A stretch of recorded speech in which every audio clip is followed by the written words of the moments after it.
Hello everyone. So junior school বৃত্তি পরীক্ষার প্রস্তুতি লেকচার নাম্বার 3 পরমাণুর গঠন। আহ, এই চ্যাপ্টারের মধ্যে আমরা কিছু জিনিস পড়লাম, সেটা হচ্ছে পরমাণুর গঠন সম্পর্কে পড়লাম। তার মধ্যে কিছু জিনিস মডেল পড়লাম, সেটা হচ্ছে বোর পরমাণু মডেল সম্পর্কে কিছু জিনিস পড়লাম, রাদারফোর্ড পরমাণু মডেল, এবং হচ্ছে যে কি আহ, বিভিন্ন বিজ্ঞানীদের মতবাদ। হ্যাঁ, এরপর জানলাম আমরা যে কি আমাদের ইলেকট্রন সম্পর্কে জানলাম, এবং হচ্ছে কি এদের বিন্যাসগুলো নিয়ে জানতেছিলাম। তো আমরা আরো কয়েকটা এক্সাম্পল নিয়ে একটু বিন্যাসগুলো একটু স্পেসিফিক আয়ত্ত নিয়ে আসি। সেটা হচ্ছে কি আমরা তাহলে আর কয়েকটা জিনিস নিই, সেটা হচ্ছে কি আমরা কয়েকটা অ্যাটমের বিন্যাস দেখি। হ্যাঁ, সো আমরা যদি এখানের মধ্যে আর্গন নিই, আর্গন আছে কি 18 নাম্বারে আছে। তো 18 নাম্বার আমরা আজকে কি স্প্লিট করবো, তাহলে প্রথমে পড়তেছি এখানের মধ্যে কি আমাদের প্রথম 18টার মধ্যে প্রথম শেলে আমি যাব। প্রথম শেলে গিয়ে দেখবো হচ্ছে কি যে ওকে কয়টা নিতে পারে। তার মানে জানি কি প্রথম শেলে গিয়ে সে দুইটা নিতে পারে, তার মানে দিলাম কি প্রথম শেলে গেলাম দুইটা দিলাম। এর মধ্যে আমার রয়ে গেল আর কয়টা, আর রয়ে গেল 16টা। তো আমার 16টার মধ্যে আমি সেকেন্ড অরবিটে গেলাম, কারণ প্রথম অরবিটে পূর্ণ হয়ে গেল দুইটা। সেকেন্ড অরবিটে গেলাম, সেকেন্ড অরবিটে গিয়ে জিজ্ঞেস করলাম কি ভাই তোমার কাছে কয়টার ক্ষমতা আছে। সে বললো আমার কাছে মোট 8টার ক্ষমতা আছে। আমি বললাম কি তাহলে আসো আমার কাছে, মোট আমার কাছে তো তাহলে 16টা আছে, তাহলে তুমি তার মধ্যে কি 8টা নাও। তাহলে গেলাম কি আমরা 2-এ গেলাম। তো আমরা জানি 2-এর মধ্যে কি দুইজন আছে, একটা হচ্ছে কি আমার এস আছে, এবং আরেকটা হচ্ছে কি পি আছে। তো আমরা এখানে মধ্যে এস এ যাবে কয়টা, দুইটা, আর পি যাবে কয়টা, 6টা। তা 2 এবং হচ্ছে কি 8, বাট মোট কত গেছে, 8। এদিকে হয়ে গেল 8টি, ঠিক আছে। এরপরে আমার কাছে স্টিল আরো কয়েকটা বাকি রয়ে গেল, তো আমি কোথায় যাবো এরপরে, 3 নাম্বারে যাব, 3 এস এ যাব, এবং 3 পি তেও যাব, ঠিক আছে। আচ্ছা, যদি না লাগে অবশ্যই আমরা শূন্য করে দেবো এটাকে। তো আমার কাছে এখন আছে বাকি আছে আর কয়টা, আর বাকি আছে আমার কাছে দুইটা গেল, এদিকে 8টা গেল, মোট আর 10টা চলে গেল। আর কাছে আমার কাছে আছে কি 18টার মধ্যে 8টা। তা প্রথমে এখানে যাবে কি আমার কাছে, তাহলে 8টার মধ্যে প্রথমে এস এর মধ্যে যাবে কি দুইটা, কারণ প্রথম 3-এ যখন ঢুকবে তখন অবশ্যই কি আগে 3-এর মধ্যে আগে এস কে পাবা। এসে গেলে এস এর পর হচ্ছে কি, এরপর কি বাকি আছে কয়টা, আর আমার কাছে বাকি আছে 6টা, পি ধরতে পারো 6টা, জাস্ট কি সিম্পল ম্যাচ হয়ে গেল, 6টা দিয়ে দিল, ঠিক আছে। আচ্ছা, এই আর কি। তো আমি যদি আরেকটা উদাহরণ নিই,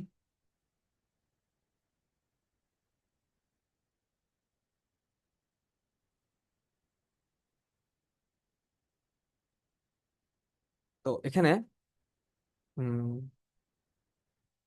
আমরা আরেকটা যদি নিই, একটা আমার লাইক যদি বড় দিকে যাই, মনে করো কি আমার কাছে আহ বড় না, আমাদের অতটুকু বিষয় আমরা 1 থেকে 20-এর মধ্যে ইলেকট্রোমিটার গুলো দেখবো। তো আমি এর মধ্যে মনে করো কি একটা ফসফরাস নিলাম, ফসফরাস আছে 50 নাম্বারে। করি প্রথমে একই কাজ, প্রথমে সে প্রথম অরবিটের কাছে যাবো, বলবো কি ভাই তোমার ধারণ ক্ষমতা কত, বললো কি আমার কাছে দুইটা দিতে পারো, দুইটা দিলাম, ঠিক আছে। এরপরে আমি যাবো 2 নাম্বারে, 2 নাম্বারে আমার কাছে কি আছে, 2 এসও আছে, আবার 2 পিও আছে, ঠিক আছে। তাহলে আমার কাছে মোট 15টার মধ্যে দুইটা চলে গেল, আর আর আছে কয়টা আমার কাছে 13টা, তার মধ্যে অবশ্যই কি একে দিতে হবে দুইটা। তাহলে আমার কাছে রয়ে গেল আর কয়টা, আরো 11টা। তাহলে তার মধ্যে আমি ওকে তো আর 11টা দিতে পারবো না, আমি ওকে দিব কয়টা, জাস্ট কি 6টা দিব, 6টা। এরপর আমার কাছে এখন কয়টা মোট হলো কত, 10টি, এবং আমার কাছে আর বাকি আছে 5টা। তাহলে আমি কত যাবো, 3 নাম্বারে গেলাম। 3 নাম্বারে আমি প্রথম কাকে দেখবো, এস কে দেখবো, তারপর দেখবো কি 3 পি কে দেখবো, দেখবো 3 টি ডি কে দেখার কথা, আমরা কিন্তু 4 এস কে দেখবো। কারণ কি 4 এস হচ্ছে ধারণ ক্ষমতা হচ্ছে কি, 4 এস এর শক্তি হচ্ছে ছোট।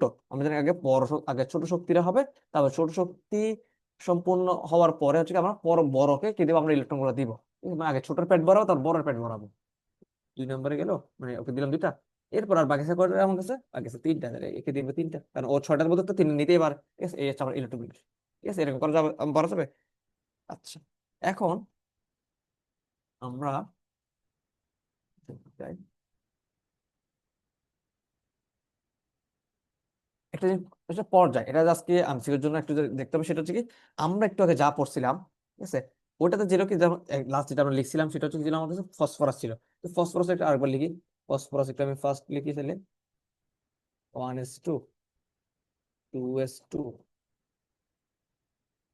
2s2, 2p6, 3s2, 3p, ঠিক আছে। এখন দেখো কেন, আমাদের পর্যায় মানে ধাপ, মানে কয়টা শেল গেছে, যতগুলো শেল গেছে সেটা হচ্ছে তার পর্যায়। তো এটা আমরা কেন বুঝবো, যতগুলো শেল ইলেকট্রন মানে সর্বশেষ শেলটা, ঠিক আছে। হ্যাঁ, সর্বশেষ শক্তি স্তর বলতে পারি একেবারে। ঠিক আছে, সিম্পল এতটুকু। এখন দেখো এখানের মধ্যে আমাদের কয়টা শেল গেছে, এই যে একটা 1 নম্বর অরবিট, 2 নম্বর অরবিট, 3 নম্বর অরবিট, অবশ্যই তার কি তার পর্যায়ে কত 3, 4টা হতে গেলে 4 হতো, ঠিক আছে এই আর কি। এটা জাস্ট এমসিকিউর জন্য দেখবো কি আমরা আগে ইলেকট্রোমিনাসটা করবো, ইলেকট্রোমিনাসটা করার পর দেখবো যে কি কি তার পর্যায়টা কত নম্বর, মানে সে কত নম্বর শেলে স্প্লিট হয়েছে, ঠিক আছে। সাবশেল না, আমরা দেখবো যে কি মানে প্রধান শক্তি স্তর। এরপর আমাদের এখানে গ্রুপ যেটা পরবর্তীতে আমরা গ্রুপ, আমাদের গ্রুপ না দরকার না আপাতত, এটা একটা দরকার নেই এই ক্লাস পর্যন্ত। আমরা একটু ফার্দারে যাই, যেটা হচ্ছে কি আবার তোমাদের বইয়ে ছিল কি আইসোটোপ নিয়ে কিছু আলোচনা করছিল। তো আইসোটোপ আসলে কি? আইসোটোপ হচ্ছে কি আমাদের যে আমরা যে অ্যাটম গুলো পড়ছিলাম পরমাণু, হ্যাঁ, এই পরমাণুর মধ্যে যা যেসব পরমাণুগুলোর প্রোটন সংখ্যা পরস্পর সমান কিন্তু, প্রোটন সংখ্যা পরস্পর সমান কিন্তু ভর সংখ্যা ভিন্ন, তাহলে এই প্রোটনে যা আছে পৌঁছানো লাস্টে এই দিয়ে বুঝবো কি প্রোটন সংখ্যা সমান, তাহলে আর এটা রিলেটেড উইথ ভর, তাহলে কি ভর সংখ্যা কিন্তু ভিন্ন হবে কিন্তু প্রোটন সংখ্যা সেম হবে, ঠিক আছে। এখন দেখো কি আমার কাছে প্রতিটা অ্যাটমের সবচেয়ে ইউনিক ফিচার হচ্ছে কি তার প্রোটন সংখ্যা, এটা কখনো চেঞ্জ হয় না। এটা ধরো কি বিগ ব্যাং হওয়ার পর থেকে এর মধ্যে যতগুলো ঢুকছে ততগুলো রয়ে গেছে, ঠিক আছে। মানে পৃথিবী যখন সৃষ্টি হয়েছিল তখন যতটুকু আছে ততটুকু মানে প্রোটন, কিন্তু ইলেকট্রনের আদান প্রদান বাড়তে বা কমতে পারে, ঠিক আছে। কিন্তু প্রোটন যেটা আছে ওটা হচ্ছে কি তোমার ওটা ফিক্সড, হাইড্রোজেন জন্য যেমন একটা প্রোটন, ঠিক আছে। এখানের মধ্যে আমার কাছে এই একটা প্রোটন আছে এখানের মধ্যে, ঠিক আছে। এখন দেখো তো এখানের মধ্যে আমার আমার এখানে একটা হচ্ছে তোমার কি একটা প্রোটন আছে, এখানেও প্রোটন আছে একটা, দেখো তো এখানে হচ্ছে প্রোটন একটা কিন্তু, সরি সরি, এখানে হচ্ছে আমার কাছে কি ইলেকট্রন সংখ্যা। হুম, এখানে দেখো তো আমার এখানের মধ্যে আমি একটু বলি, সেটা হচ্ছে কি আমার এখানের মধ্যে এটা হচ্ছে আমার ইগো হচ্ছে ইলেকট্রন, ঠিক আছে, ইগো হচ্ছে ইলেকট্রন, সরি। এটা আমার যেটা প্লাস চিহ্ন দ্বারা যেটা বলছে সেটা হচ্ছে আমার প্রোটন, মানে আপাতত নিউক্লিয়াস বোঝাই না, কিন্তু এখানের মধ্যে বোঝাচ্ছে কি প্রোটন। এটার সাথে যেটা লেগেছে সেটা বলা হয় আমার নিউট্রন, এখানে এই যে চিহ্নগুলো দিয়ে বোঝা বোঝা দিয়েছে। আর বাইরে যেটা দিকে আছে সেটা হচ্ছে কি এটা ইলেকট্রন। সো আমার এখানে দেখো তো এখানের মধ্যে আমার কোনো কি নেই, কোনো নিউট্রন নেই, তাহলে এখানের মধ্যে কি আমার প্রোটন হচ্ছে একটা আর ইলেকট্রন হচ্ছে একটা, ঠিক আছে। তাহলে আমার এখানে দেখো এখানের মধ্যে প্রোটন আর নিউট্রন, প্রোটন কত আছে কত একটা, নিউট্রন আছে শূন্যটা। আমরা জানি কি প্রোটন সংখ্যার সাথে নিউট্রন সংখ্যা যোগ করলে আমরা কি পাই ভর সংখ্যা পাই, দেখেন ভর কত এক, ঠিক আছে। আচ্ছা, সেকেন্ডটা দেখো তো এখানের মধ্যে আমার কাছে প্রোটন একটা নিউট্রন একটা, তাহলে একটা একটা যোগ করে কত দুই। কিন্তু দেখো তো আমার কাছে এখানে প্রোটন কয়টা ছিল, প্রোটন কিন্তু এখানে একটা ছিল এখানে একটা ছিল, কিন্তু এখানে ভর কত গেছে, ভর কিন্তু দুই। আবার এখানে দেখো তো আমার কাছে এখানের মধ্যে নিউট্রন কয়টা দুইটা, প্রোটন একটা, কি দেখো তো এখানেও প্রোটন একটা এখানেও প্রোটন একটা এখানে প্রোটন, কারণ প্রোটন তো যায় যেটা আছে এটা থাকবেই, এটা অলওয়েজ থাকবে, কিন্তু চেঞ্জ হবে কি জাস্ট নিউট্রন সংখ্যা। নিউট্রন সংখ্যা যখন পরিবর্তন হবে তখন তার রেসপেক্টে ভর সংখ্যাটা পরিবর্তন হবে, ঠিক আছে। তাহলে এখানে আমাদের দেখো তো এটা তো ভর 3, এখানে 2, এখানে 1, ঠিক আছে। তাহলে এখানে আমাদের কি আমার সব জায়গাতে কিন্তু ভর সংখ্যা কিন্তু কি দেখো চেঞ্জ হচ্ছে, কিন্তু কি চেঞ্জ হয় না, প্রোটন সংখ্যা চেঞ্জ হয় না। এটা বলা হয় হাইড্রোজেন, হাইড্রোজেন প্রোটন সংখ্যা 1, এই জন্য এটাকে হাইড্রোজেন বলা যায়।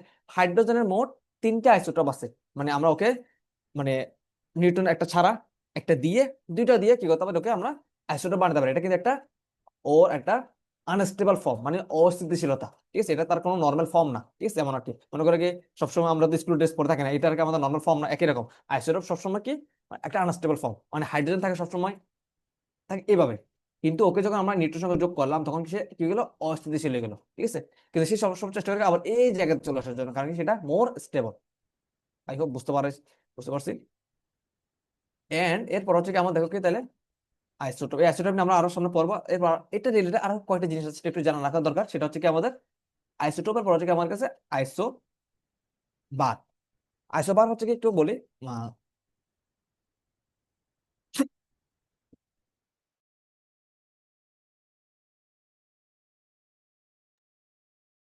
আইসোবার হচ্ছে কি সেম দেখবো এখানের মধ্যে আমার কি দেখো লাস্টে যে বার আছে, ঠিক আছে। এই বারটা দেখে আমরা বুঝবো কি যে আমার এখানে ভর সংখ্যাটা কিন্তু দেখবো আমার সেম থাকবে, ঠিক আছে। আইসো মানে কি সেম, আইসো মানে কি সেম বা সমান, কি সমান থাকবে, ভর সমান থাকবে। তাহলে ভর সমান থাকলে বাকিটা কি থাকবে, তাহলে আমার বাকি যারা আছে, হ্যাঁ, মানে পারমাণবিক সংখ্যা মানে কি ওদের প্রোটন সংখ্যাটা কিভাবে পরিবর্তন হবে। যেমন আমি যে একটা উদাহরণ দিই, দেখো কি আমার কাছে আর্গন যেটা আছে, আর্গন আর ক্যালসিয়াম, হ্যাঁ, এই আর্গন হতে কত 18 নাম্বার, ঠিক আছে, ভালো কথা। ক্যালসিয়াম কিন্তু 20 নাম্বার আছে, কিন্তু এদের যে ভর ভর কিন্তু দুটো সেম, মানে দুটোরই 40, 39 মনে হয় না, হ্যাঁ 39, এটার 39 এটার 39, বুঝতে পারছি, ক্লিয়ার। না না না একটু দেখতে হবে, সেটা হচ্ছে কি আমাদের ক্যালসিয়ামের ভর, হ্যাঁ ক্যালসিয়াম ভর 40, আর্গনের 40, ক্যালসিয়াম আর 40, মানে সে আলটিমেটলি যেটা কথা হচ্ছে কি আমাদের এখানের মধ্যে দেখো কি প্রোটন সংখ্যাটা কিন্তু ভিন্ন, কিন্তু তাদের ভরটা কিন্তু কি, ভরটা চেঞ্জ হবে। এটা বলেছে, এটা এটা হবে কত, এটা হবে কি 38, এটা হবে 38, এটা হবে 40। একটু কেটে লিখি। তাহলে আমার এখানের মধ্যে প্রোটন সংখ্যা কি দেখবো, আমার প্রোটন সংখ্যা কিন্তু সেম, সরি প্রোটন সংখ্যা কিন্তু ভিন্ন, কিন্তু এদের যে ভরটা আছে, ভরটা কি দেখবো আমার সেম থাকবে, ভরটা সেম। অবশ্যই এরও 40 হয়, এরও 40। ঠিক আছে। আচ্ছা, আহ আমাদের একটা আর্গনের ক্ষেত্রে হয়তো আমরা একটু বলতে পারি। আচ্ছা, এটা দেখি, এটা কি আমাদের সোডিয়াম, আচ্ছা কার্বন। কার্বন দেখো তো, কার্বন হচ্ছে কি আমরা, কার্বনের ভর হচ্ছে কত, 12। ঠিক আছে। এবং নাইট্রোজেন ভর কত, কত 14। ঠিক আছে। আহ ভর না, এখানের মধ্যে হচ্ছে কি আমাদের বলছে কি, যাদের মধ্যে ভর সংখ্যা সমান কিন্তু পারমাণবিক সংখ্যাটা কি থাকবে, আবার ভিন্ন থাকবে। এখানের মধ্যে কি আমার আহ কার্বনের ক্ষেত্রে তোমার কি সবসময় যে কি এর নেচার হচ্ছে কি, তো এটা কি তার স্টেবল ফর্ম, কিন্তু আমরা এর ভর কিন্তু আমার কত হয়, 14 হয়। কারণ আইসোটোপ যেটা আছে ওটা কিন্তু তোমার কি একটা আইসোটোপ আছে, সেটা কি তোমার যেখানে কার্বনের ভর কত 14 হয়। তখন কি আমাদের এই ওই কার্বনকে, ওই কার্বন আর এই নাইট্রোজেনকে আমরা পরস্পর কি বলবো না, আইসোবার বলবো। সিম্পল কথা হচ্ছে কি, আমরা দুইটা অ্যাটম নিব, ওই দুইটা অ্যাটমের মধ্যে ভর চেক করব। যদি ভর সেম হয় কিন্তু প্রোটন সংখ্যা মানে কি তাদের সিরিয়াল নাম্বার বা পারমাণবিক সংখ্যা যদি ভিন্ন হয়, তখন আমরা তাকে বলবো কি পরস্পরের আইসোবার। এরপর হচ্ছে আমাদের কাছে সেম একটা আর্ট কেস আছে, সেটাকে বলা হয় আমাদের এখানে মধ্যে অনেকটা এর সাথে, কিন্তু আমরা ওইটার সম্পর্কে ডিটেলস তেমন একটা জানবো না, কারণ ওটা একটু মানে অনেক কিছু সাথে সাথে সম্পৃক্ত, হয় জন্য আমরা সিম্পল রাখার চেষ্টা করবো। সেটা হচ্ছে আইসো মার। তো এখানের মধ্যে আমার কি আইসোমার জিনিসটা হচ্ছে কি, আমাদের এখানে মধ্যে এটাকে আইসোমারিজম একটা এর একটা ধর্মের নাম। সেটা হচ্ছে এদের মধ্যে কি আমাদের একটা জেনে রাখার জন্য বলছি শুধু, আণবিক সংখ্যাটা কি থাকবে আমার সেম থাকে, কিন্তু গঠনটা কি থাকবে আলাদা। মানে এদের যে সংকেতটা, সিম্বল গুলো কি থাকবে আমার সেম থাকবে, কিন্তু তাদের স্ট্রাকচারটা, ধরো কেউ এরকম শেপের হবে, ধরো কেউ এরকম শেপের হবে, এমন আর কি। তাদের শেপটা কি হবে, ভিন্ন হবে। আর এই ভিন্ন হয় কেন, কারণ তাদের পরমাণু পরমাণু বিন্যাসের জন্য। এতটুকু জানলে হবে শুধু। আচ্ছা, এরপর হচ্ছে আমাদের এখানে আমাদের নেক্সট কনসেপ্ট হচ্ছে কি,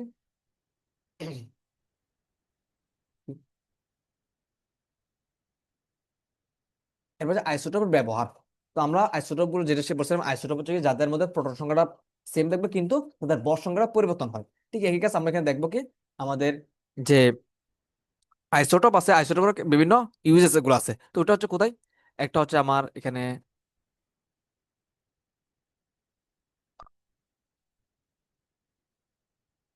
আইসোটোপ হচ্ছে আমাদের এখানে মধ্যে বিভিন্ন কাজ আসে। সেটা হচ্ছে একটা হচ্ছে কি কোবাল্ট 60, এটা হচ্ছে কোবাল্ট। হ্যাঁ, এটা আমাদের অ্যাটমের নাম, এটা হচ্ছে তার আর কি তার ভর সংখ্যা। ঠিক আছে। এখন কোবাল্ট 60 যেটা আছে, সেটা হচ্ছে আমাদের এখানের মধ্যে সে অ্যাজ এ স্যানিটাইজার হিসেবে ব্যবহার করা হয়। আমাদের যে চিকিৎসা ক্ষেত্রে যে বিভিন্ন রকমের যে যন্ত্রাংশগুলো আছে, ওই যন্ত্রাংশগুলো কি করে আমাদের কে পরিষ্কার করে বা জীবাণুমুক্ত করে। ঠিক আছে। আচ্ছা, নেক্সট হচ্ছে আমাদের এখানের মধ্যে যেটা ছিল কি আমাদের আহ এটা বলে কি আয়োডিন। এটা হচ্ছে আয়োডিনের একটা আইসোটোপ, সেটা কি 131। ঠিক আছে। এটা কি তার ভর, অবশ্যই এটা ভর বোঝাচ্ছে, এটা ভর বোঝাচ্ছে। ঠিক আছে। তো আইসোটোপ আমাদেরকে ভর ভিন্ন ভিন্ন হয়। ঠিক আছে। এই আমাদের যে আয়োডিন আছে, এটা এটা দিয়ে আমরা গলগণ্ড রোগের চিকিৎসা করা হয়, যেটাকে আমরা বলি থাইরয়েড গ্রন্থি। হ্যাঁ, থাইরয়েড গ্রন্থি। যাদের আয়োডিন অভাব হয় তাদের কি হয়, এই গলগণ্ড রোগগুলো হয়। আমরা ওদের চিকিৎসার জন্য আমরা কি করি, এটা শনাক্ত করার জন্য আমাকে চিকিৎসার জন্য আমরা কি করি, আমরা আয়োডিন 131টা ইউজ করি। তো এরপর হচ্ছে আরো আরো কয়েকটা ব্যবহার দেখি কি, আমরা আইসোটোপের কোথায় কোথায় ব্যবহার দেখি। সেটা হচ্ছে কি আমাদের আহ কৃষি ক্ষেত্রের মধ্যে আমাদের দেখো এখানের মধ্যে কি, আমাদের একটা হচ্ছে কি ফসফরাস 32। এই ফসফরাস 32 দ্বারা বোঝাচ্ছে এখানের মধ্যে কি আমাদের ফসফরাসের একটা ভর, এটা হচ্ছে আমার ভর।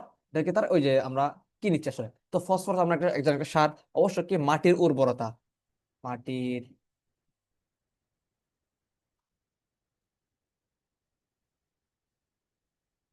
উর্বরতা, তারপর মাটির পিএইচ, তারপর হচ্ছে তোমার যে কি পুষ্টি। হ্যাঁ, এইসব জিনিসগুলো হচ্ছে কি আমরা কি করতে পারি, যে আমরা এই যে এটা এটা দিয়ে আমরা এইসব জিনিসগুলো, ওই মাটিটা কেমন এখন বর্তমান অবস্থা আছে, এটাকে আমাদের কোন ধরনের গাছ রোপণ করলে সার বা কি কি দিতে হবে, এরকম জিনিসগুলো আমরা ফসফরাস 32 দিয়ে আমরা দেখতে পারি।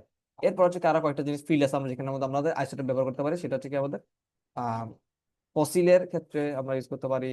আহ দেখি ফসিলের হ্যাঁ ভূতাত্ত্বিক গবেষণা ক্ষেত্র, মানে কি আমরা কিছু জিনিসের বয়স নির্ণয় করার জন্য, যেমন এই কার্বন যেটা আছে আমরা একটা দেখছিলাম টিকটকে বলছিলাম যে কার্বন 14 একটা আছে, এটা কি তারপর এটা কার সাথে মিলে, নাইট্রোজেনের সাথে মিলে, তাহলে নাইট্রোজেন আর কার্বন 14 হচ্ছে কি পরস্পর পরস্পর আইসোবার, ঠিক আছে, যে দুধের ভর সংখ্যা মিল, কিন্তু প্রোটনের সঙ্গে কিন্তু মিল না, কারণ কি কার্বনের প্রোটন সংখ্যা হচ্ছে 6 আর নাইট্রোজেন কত 7, ঠিক আছে। আচ্ছা, এই নাইট্রোজেন এই কার্বন 14 দিয়ে আমরা কি পৃথিবীর বয়স নির্ণয় করতে পারি?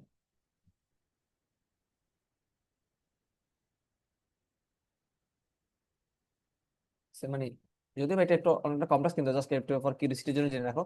হুম। এরপর হচ্ছে আমাদের এখানের মধ্যে আরেকটা হচ্ছে কি আমাদের কোন জায়গাতে আমরা ইউজ করতে পারি সেটা হচ্ছে কি আমাদের রিসার্চ ক্ষেত্রে আমরা ইউজ করতে পারি সেটা হচ্ছে কি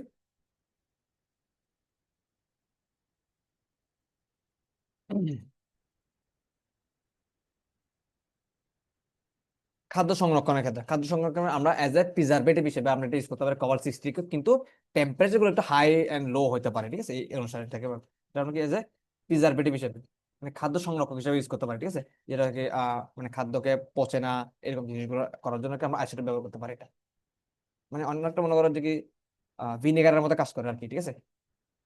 এরপর হচ্ছে কি আমাদের আরেকটা জিনিস হচ্ছে কি আমরা আমাদের যে নিউক্লিয় ফিশন, ঠিক আছে, ভূতাত্ত্বিক গবেষণার ক্ষেত্রে এটা আরেকটা জিনিস হচ্ছে কি আমাদের এটা ওইখানে দিয়ে বানানো জিনিসটা হচ্ছে কি, আমরা যদি এখানে মধ্যে আমাদের যে নিউক্লিয়ার পাওয়ার প্ল্যান্ট আমরা শুনছিলাম যে রূপপুর একটা কাজ চলতেছিল এরকম, যেখানে আমাদের আমরা নিউক্লিয়ার বিক্রিয়া করিয়ে মানে অ্যাটমের রিয়াকশন করি আমরা অনবরত কিভাবে আমরা মানে মানে মানে সার্টেন একটা মাস লেভেলের একটা আমরা বিদ্যুৎ পাই, ঠিক আছে।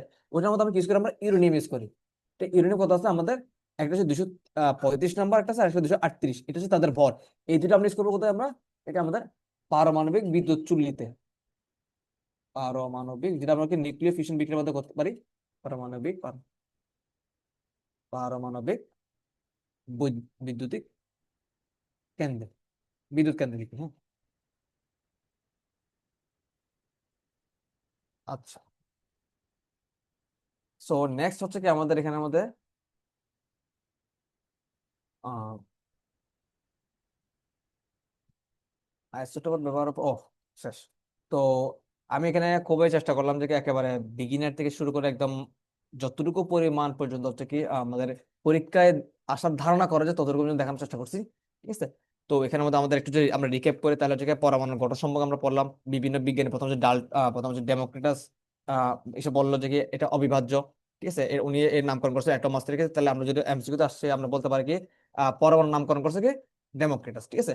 এরপর হচ্ছে যে ওনাকে প্রথম বিরোধিতা করছিল যে কি প্লেটো এন্ড এরিস্টটল। সেকেন্ড হচ্ছে এখানে আমাদের কি এই দুইজন ব্যক্তিকে আবার ভুল প্রমাণ করছে যে কি তোমার আপনাকে ডাল্টন এসে, ডাল্টন পরীক্ষা লব্ধ তোকে একটা জিজ্ঞেস মানে একজন পরীক্ষা থেকে রিসার্চ করে দেখছে কি এমন কি উনি নিজে এক্সপেরিমেন্ট করেন না, কিন্তু উনি বলছে কি পরমাণুকে কিন্তু ভাঙা যায় না, তাহলে কি এর আগে যারা বলছে একটু ভাঙা যায় ওরাকে ওই জিনিসটা তাহলে কি ড্রপ আউট হয়ে গেল, ঠিক আছে, কারণ উনি একটা বেলের কিছু রিজন ছিল। এরপর আসলে কি 1911 সালের দিকে আসলো কে রাদারফোর্ড আসলো, উনি কি করলো কি আলফা পার্টিকেল এক্সপেরিমেন্ট দিয়ে বললো যে কি যে এটা অবশ্যই কি বিভাজ্য, এবং হচ্ছে কি তার মধ্যে ওনারা কি বলছে কি এর মধ্যে পরমাণুর কেন্দ্রের মধ্যে নিউক্লিয়াস থাকে এবং নিউক্লিয়াসটা অনেক ঘন হয়, হ্যাঁ, এবং হচ্ছে কি এর বিভিন্ন বেশিরভাগ জায়গা হচ্ছে ফাঁকা, আর নিউক্লিয়াসকে কেন্দ্র করে ইলেকট্রন গুলো ঘুরে আর প্রোটন এবং নিউট্রন তার মধ্যে থাকে, ঠিক আছে। এবং আমরা জানলাম কি কে কোনটা আবিষ্কার করছিল, হ্যাঁ, তোমার ইলেকট্রন আবিষ্কার করছিল থমসন, তারপর হচ্ছে কি প্রোটন আবিষ্কার করছিল কি রাদারফোর্ড, তারপর হচ্ছে কি তোমার কি যেটা ছিল নিউট্রন ছিল সেটা আবিষ্কার করছিল যে কি চ্যাডউইক, এরকম। এরপরে পর আসে বোর, তার 2 বছর পর হচ্ছে কি রাদারফোর্ড যেসব জিনিসগুলো হচ্ছে কি তোমার ভালো করে স্পষ্ট ধারণা দিতে পারে, যেমন হচ্ছে কি একটা ইলেকট্রন যখন কি অরবিটে ঘুরতেছে কিভাবে ঘুরতেছে এটা সম্পর্কে কোনো ধারণা দিতে পারে না, এটা উনি ধারণা দিছিল। তারপরে অনেক অনেক অ্যাটম গুলো আছে যারা তুমি কি করে রং প্রদর্শন করে, ওরা ওইটা কিভাবে কাজ করে, ঠিক আছে, মানে ওরা রংটা কিভাবে প্রদর্শন করে এটা সম্পর্কে ধারণা দিতে পারছিল, ঠিক আছে। আচ্ছা, এরপর হচ্ছে কি আর একটা এমসিকিউ দেখতে পারবো সেটা কি তোমার রাদারফোর্ডের যে পরমাণু মডেলটা ছিল সেটা হচ্ছে কি ওনার একটা আলফা পার্টিকেল এক্সপেরিমেন্টের উপর ভিত্তি করে বেস করে বানানো ছিল।